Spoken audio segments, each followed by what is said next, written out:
Hey guys, what's up? My name's Avnish Hegde. Here we are yet again to help you with a fantasy guide by CricTracker to help you win big in CPL. We're going to be talking about Game 5, the Barbados Tridents versus St. Lucia Zouks. Remember, Barbados coming into this game with great confidence, having won the tournament last year and the opening game this time around. St. Lucia Zouks not so much because they did lose their game to Jamaica Talabas, of course, on Tuesday. But having said that, let's swiftly move on to tell you what's in this video. We'll start off with the venues.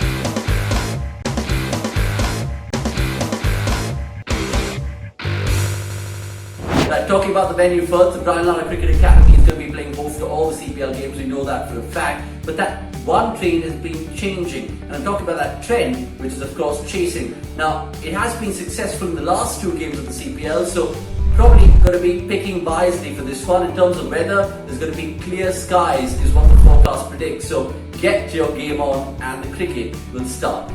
Right, let's now move on to the keepers next, because we're picking one keeper this time. We're talking about Fletcher. The man, of course, is CPL's highest run getter in terms of number 3 on that list, but this time he hasn't made his presence felt. Only time will tell though if the man behind the stumps can really go gung-ho from word go for the St. Lucia Zouks. Right, let's move on to the batsman next, and we're going to be talking about 3 unknown commodities, but stick with me on this. We're talking about the first of 3 Afghanis, Najibullah. He's got to get in there because he's also economical in terms of credits. What about Mark Dayal? Now this is a name unheard of. I've not even heard of him, but I saw him exactly for 6 balls, 17 runs he hit in the last outing. He's left-handed tom curl, right? So he's more of a crash bang wallop. If you want to get him in for a little bit of fun points and an X factor, I suggest you go with him. And the third batsman we're picking, who's pretty much an all-rounder, and that man is from New Zealand. Corey Anderson gets in the scheme of things as well to complete our batsman. Now let's move on to the all-rounders next, and it's absolutely fun to tell you about these 4 gentlemen.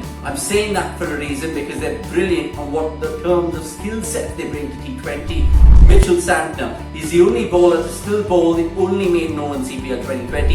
He of course chipped in with both bat and ball the last match they played. Jason Holder's not far off in that list as well. We've got him in as an all-rounder, and watch the space because we'll tell you a little bit more about Jason Holder going on in the show. What about Raheem Cornwall? Get him in as well, because you never know with the gentle giant whether he can give you a 50 with the bat or a couple of canny wickets with the ball. And the last man, but certainly not least in this list, is Afghanistan's Mohammad Nabi, who has been economical with the ball but also can pack a punch with the bat. And having said all of this, let's swiftly move on to the bowlers next, because it is of course going to be dominated by that one man from Barbados Tridents, Rashid Khan. Now he of course needs no introduction, I should say, because technically whether he is playing with the Big Bash League or the IPL or the CPL or the Sri Lanka Premier League or the Pakistan Super League, Rashid Khan is in your team regardless. Scott Kugelheim, remember him? He did very well against India in that New Zealand series last year. He'll come back in the thick of things. He loves bowling Yorkers, so let's see if he can execute them in this particular game against the Barbados Tridents. And the last bowler that I'm talking about is Zahir Khan, of course, another unknown commodity, but he was pretty expensive in that first game. Maybe he can reap the benefits in the second game.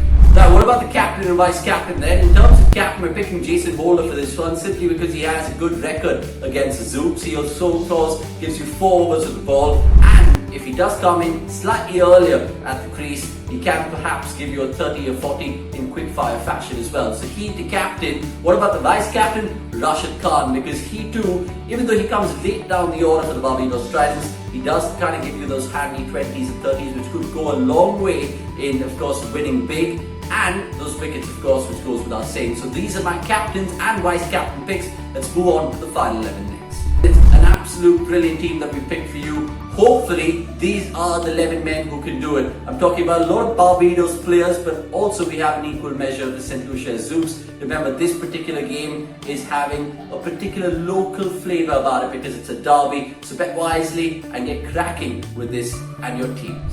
Right, that was an absolute rip-roaring encounter to preview, because it was Game 5 of CPL. Lots more in store. We have another 28 games after this, so get cracking if you already haven't made your teams. And of course, like and share this video as much as possible. Do give the channel a subscribe as well, because you're going to get all the cricket content in the next cricket carnival of the season coming through. I'm Avnish Hegde. I'm out of here, but we'll see you soon.